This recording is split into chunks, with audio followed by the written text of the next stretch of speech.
and the divine mercy. Now, I think we've all heard of the chaplet of divine mercy, and so I'm not going to dig too deeply into the actual chaplet because it's relatively well known. It's prayed on the beads of the rosary. It's significantly shorter and simpler. There are no mysteries, properly speaking, to contemplate. It was given to Sister Faustina very directly and very clearly by our Lord. It was formally structured by her spiritual director, Father Michael, Polish name, and that was in the mid-1930s. Now, let me just say up front, there's a lot of Polish names here. I've got none of them. None of them are pronounceable because Polish has all these little lines and marks, and it takes an L to a W, and it takes a C to an M, and it's completely incomprehensible. So I'm going to have a whole lot of Polish names, or I'm going to have the city that is pronounced in the most gringo way possible. The actual town that she kind of came up in is called Łódź. I'm going to pronounce it as Lodz, L-O-D-Z, because that's the way it looks to us. We don't have to be Polish, and I can't speak Polish, and I was there for a week, and I still have nothing. The only word I said properly is the word for yes, which is tak. That's it. So it's going to have a whole lot of Polish name. And Father Michael Polish name is the spiritual director of Sister Faustina. And so she and he are going to be the two main players of our story, and that'll just have to be good enough. Now, at the same time, there is a third Polish name that we all know how to pronounce correctly because then Bishop Karol Wojtyła, who, in the 1960s, promoted the Chaplet of Divine Mercy, and it was a great deal of his work that brought it to the Universal Church, and of course he would go on to become Pope St. John Paul II. The story, though, of how all this stuff came together is a little more complicated than it might immediately seem, and some parts of it are really worth knowing. And so this is not just kind of me indulging my interest in history. There's some parts of this that are really quite relevant. And so let's start with just a little bit of context. Sister Faustina was born Elena Kowalska in Polish town Głogowicz in central Poland in 1905. Okay, so she's born in 1905. Now, most of us don't know our Polish history very well. It's a very complicated history. Goes back to St. Stephen, St. Wenceslaus, way, way back when. But if we go back to the 1800s, Poland has been a near constant battlefield. There was the Austro-Hungarian Empire, there were intra-Slavic wars, there were the Germans, there were the Russians. It was just all over the place. And the poor Poles just wanted to be independent. And that was not in the cards for most of the last 200 years. And so even though they had this kind of great dream, it was not realized. And many of the Poles were at the position of going, we're never going to be able to be free. Now, Faustina enters the convent in 1926, and when she does, Poland is a complete and total mess. It had been gutted of money. It had been gutted of men, which is a big deal. Not just people, generally speaking, but fathers of families just weren't there. There weren't men to do work, and so the labor market was a mess. There were a lot of people coming in from the outside. There was just a great deal of mess, culturally speaking. And also there was incredibly low morale. But still, as this is happening, the Polish people are kind of holding on tighter than ever to their own culture, which was a deeply religious culture. And despite all the mess of the Treaty of Versailles and all that kind of stuff, and the fact that they were being threatened from all sides, the Polish people were really trying to kind of hold on to their faith as the only stabilizing force. Well, after Faustina does her thing, World War II, of course, shows up on the scene. That's horrific. The Nazis occupy Poland, and they had barely left town before the Russians took their place. There are the concentration camps to dismantle. Of the 20 or so million people who were murdered by Adolf Hitler in and around Poland, concentration camps only are the Jews amounted to only a third of that number. We have the idea that the Holocaust was an entirely Jewish affair, but that's not the case. Almost as many Jews as were killed, about 5.5 million, were political prisoners, and a lot of those were were Polish Christians. And while we have some German Christians to mind, Maximilian Kolbe and Edith Stein, there are also a pile of Polish intellectuals who will ultimately be lost in the midst of that as well. And then, of course, as soon as that ends, the Russians will take over, and then there will become the Soviets. And it's not going to be until the Solidarność movement ultimately takes down the Soviet communism in Warsaw without firing a bullet in the late 1980s that the Poles are independent for the first time. Now, this is all happening well after Faustina has gone to her reward, but you have to remember, these people now are looking around and saying, those were Nazi sympathizers, those were Russian sympathizers, those were Soviet sympathizers, these were the ones who did all these evil things. His grandfather worked at the concentration camp, her grandmother was killed there, and so there was a strong, incredibly strong need for this question of mercy in Poland, perhaps more than anywhere else in the world. And so we can see a lot of what's going on in the life of Faustina Kowalska is setting the stage for the incredible act of Christian forgiveness that is going to be called forth from the Polish people beginning in the mid-1990s, when they look around and have to deal with what the fact that they're independent really starts to mean. And so all of those things are context for Faustina Kowalska, who shows up on the scene. She's a mystic from a very young age. She is visited by Jesus at the age of 7. And she is told that she's going to be a nun and she needs to start getting ready for that. And so, of course, she's a little precocious 7-year-old who goes to mom and dad and says, I want to join the nunnery. And they go, that's a big negative, Ghost Rider. They don't know allowed to do that here in Poland until you're 18. And she's going, oh, that's a long time, as kids do. And so she consistently is kind of pushing to join the convent early, She's never really able to do it, but she finishes school at 16, which is when school ends in Poland, and she gets a job as a housekeeper, not in her relatively small hometown, but in the bigger city down the road. And again, it's pronounced Łódź or something, but I'm going to say Lodz. She sets up shop in Lodz as a housekeeper. She does this for a couple of years, but at the age of 18, which is still kind of young for her to become a nun, she has another vision of Jesus telling her to get on with it. It's time to get going. And so she goes and starts to, or she has this vision, I should say, at a park. She's there with her sister. They're walking and kind of just playing around in an outdoor park. And she has this vision in, what is the year? The year is, it's 1929, I believe. So she has this vision in a early kind of year. No, she's 18. 18 plus 5 is 23, 1923. And so she has this vision in a park, and she tells her sister, I've got to go become a nun, like right now. That's what the Lord is saying to me. And so she literally, without going home to pack her stuff, without anything, walks from the park to the train station, hops on the train to Warsaw, and when she gets there, she goes to the first church she sees. There's a mass going on, so she kneels down and attends mass, and then she catches the priest after and says, I'm supposed to become a nun. What do you think I should do about all that? The priest, who I imagine myself being, goes, I don't know. I've got lunch over I got to eat. But anyway, okay, let's figure it out. So he sets her up with a devout kind of little widow lady in Warsaw, and she begins to go and visit convents and ask to be admitted. Now, the problem is, and this feels very weird for us, but in order to become a nun, the first step is to become a postulant, someone who is considering becoming a nun. And the thing is, convents, at that time at least, had a lot of postulants. And in fact, there were postulants who had no money, there were rich postulants, but the deal was, it's expensive to make fabric and make clothes for people, to house them for a year while they're kind of thinking about becoming a nun. And then if the order doesn't accept them, they've got to go somewhere else. And so it was the tradition then, as it's fairly common now, to say you can't come to the convent unless you can pay your way for the first year.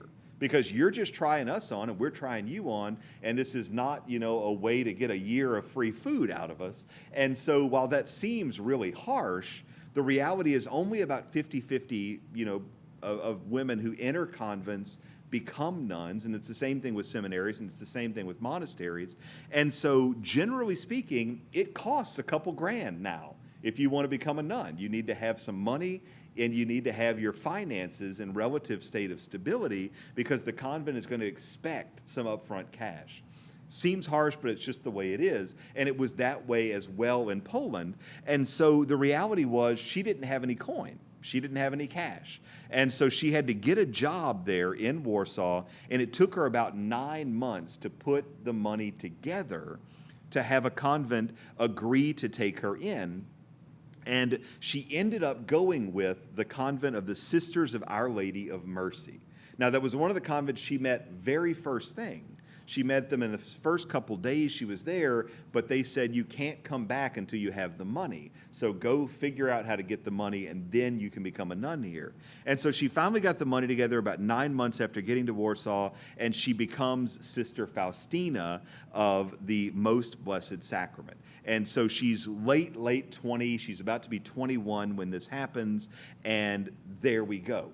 Now, the order she joins is predominantly contemplative. They're a cloistered order. Each sister spends a lot of time in front of the Blessed Sacrament, and each sister does some basic labor in order to kind of help out with the kitchen or to clean up the gardens or whatever the case might be. And that's their day-to-day kind of rhythm, the ordo of life. Now, the closest person near to her ends up being her spiritual director, predominantly because she got moved around a lot. There were a lot of these so-called mercy houses, which what do they call their convents?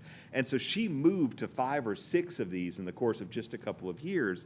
And so her spiritual director, who is Father Michael Sopoczko, I think is the closest way to say it, Father Michael, Polish name. And so he doesn't know her from Adam.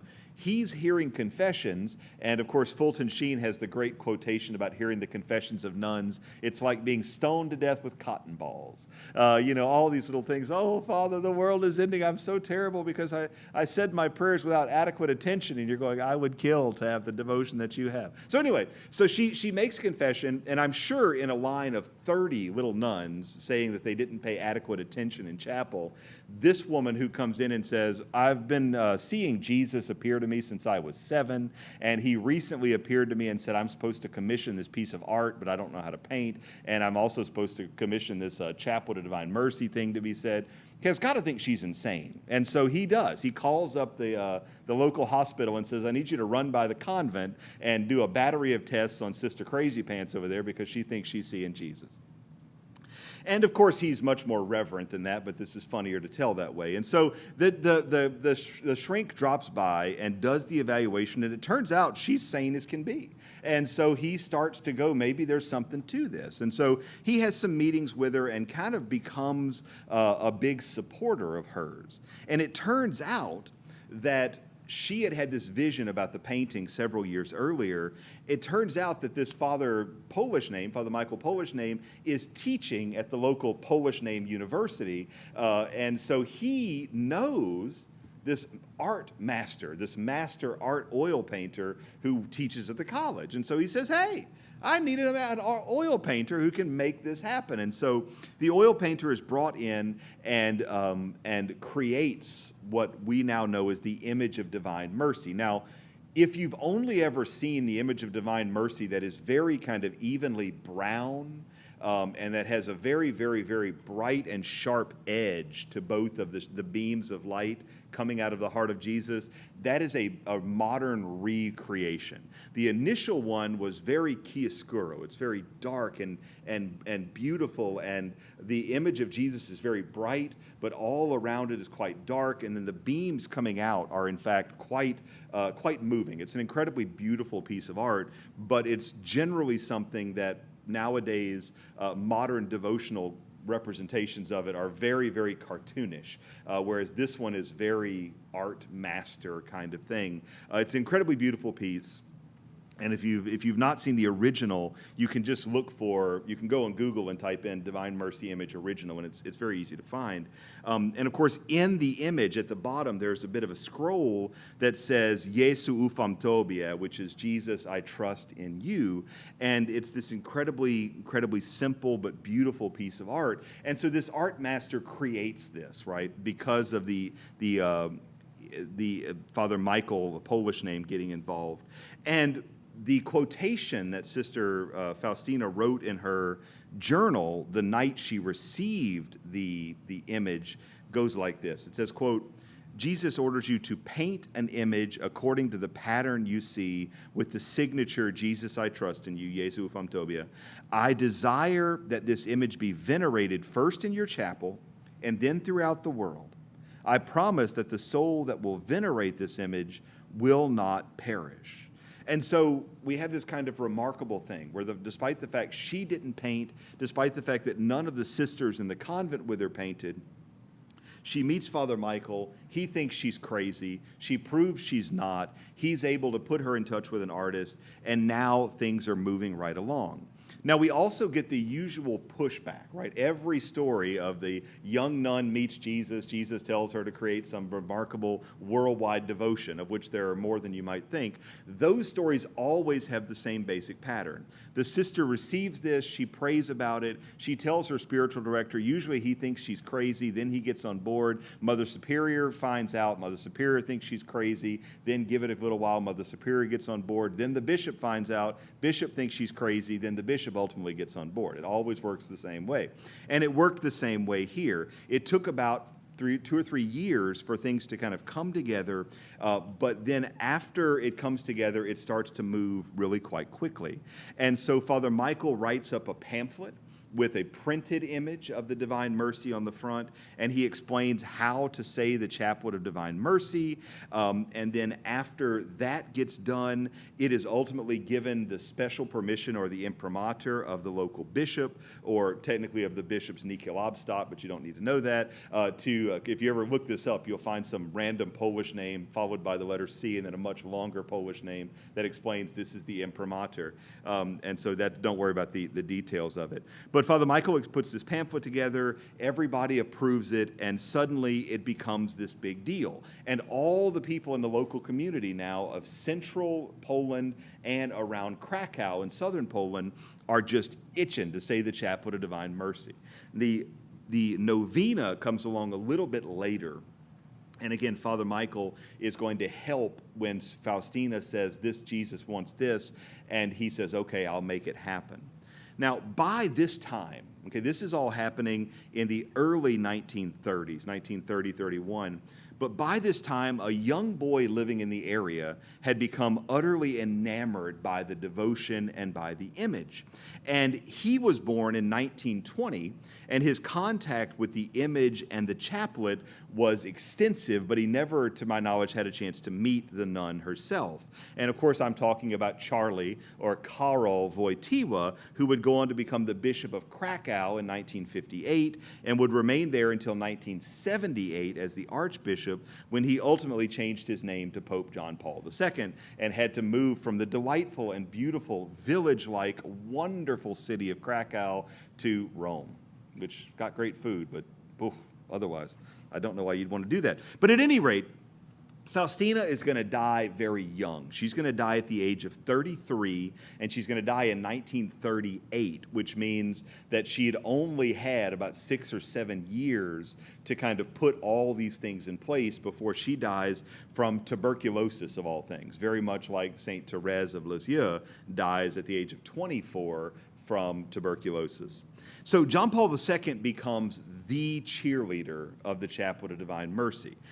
He is going to become a huge advocate of it as a young man, and then certainly as he watches World War II rage around him and the Nazi occupations and all that, he leans more and more upon the image of Divine Mercy as a way of kind of holding on to his Polishness. And he's doing this while he's also part of the Polish resistance. He's going to play a major role ultimately in the fall of communism much later, but but he is, like the other Polish people, very, very attached to the image of divine mercy.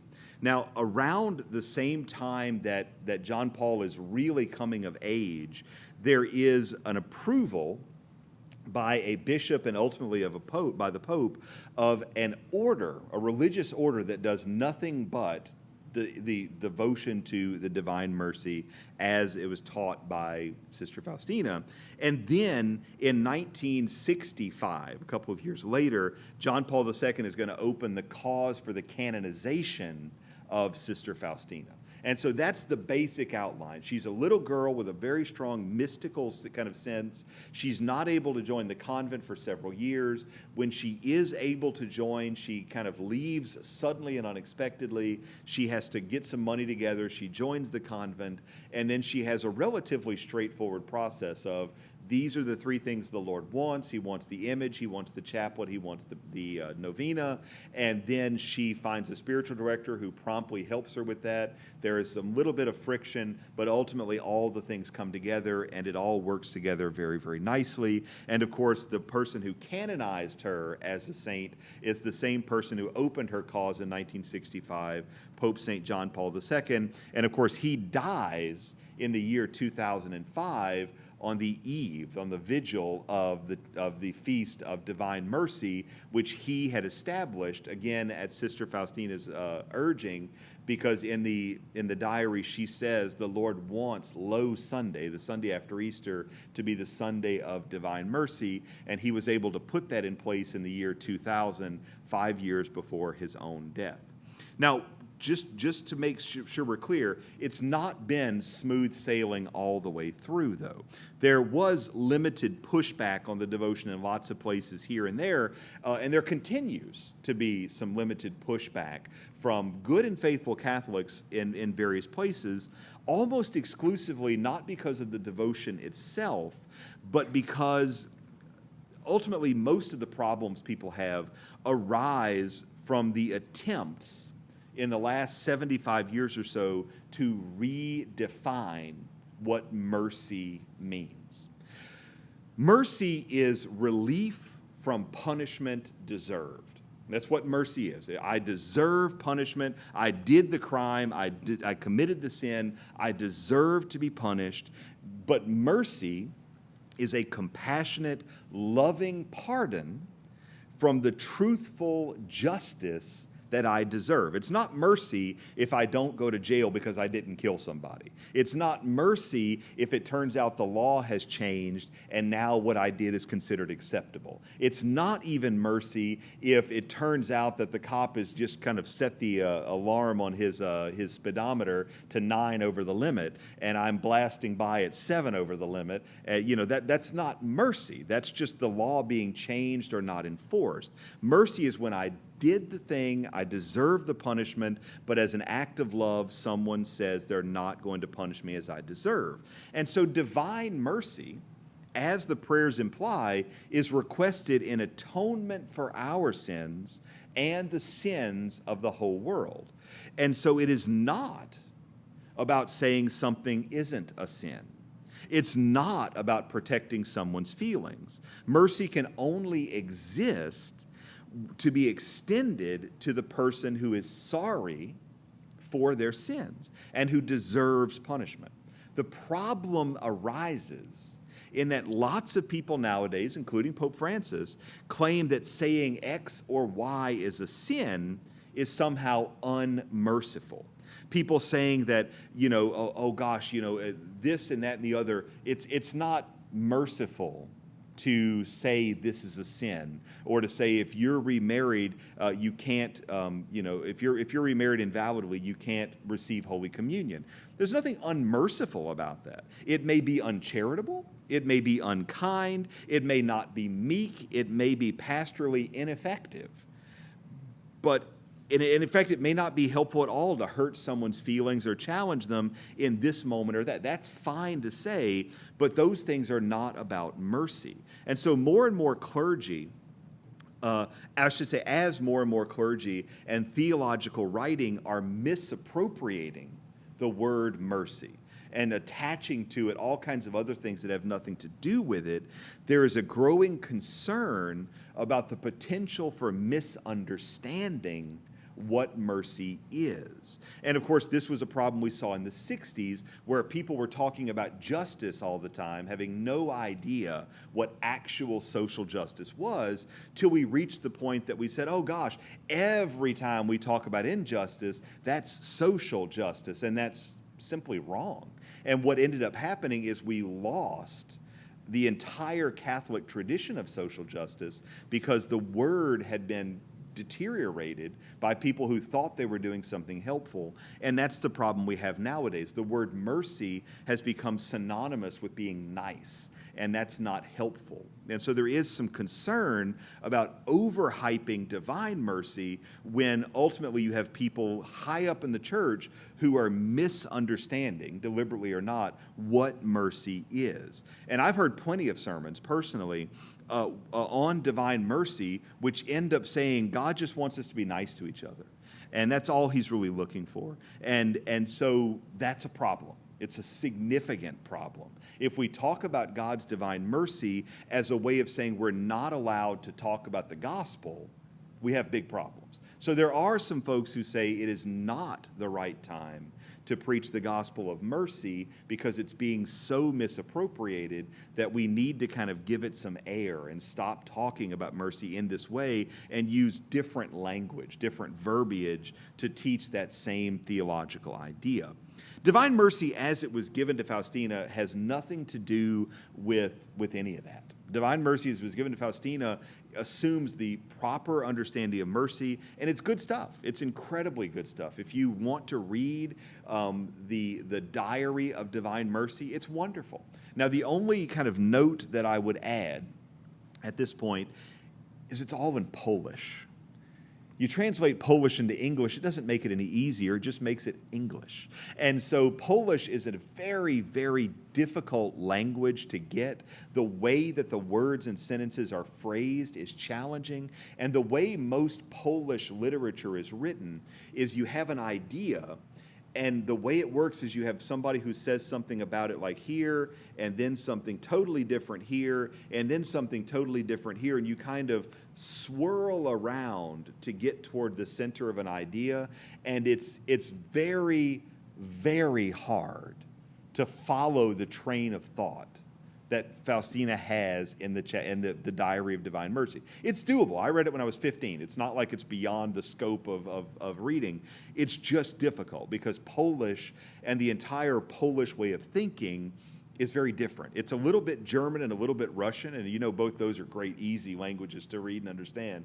And so if you imagine, Tolstoy and his very, very inaccessible prose, and you think about someone like Immanuel Kant and his utterly inconceivable philosophy, and you say, let's just mix those together randomly with a little bit of Italian and a little bit of Czech, and you go, that's going to be a hoot. So it's a tough read, but not something that's undoable. You just kind of have to set yourself and say, I'm going to read a chapter of the diary this evening, and I'm going to have to focus to do it. It's not like a Sue Grafton novel. You really do have to focus pretty hard. So the devotion, that said, consists broadly in three parts. We have the image, we have the chaplet, and we have the novena.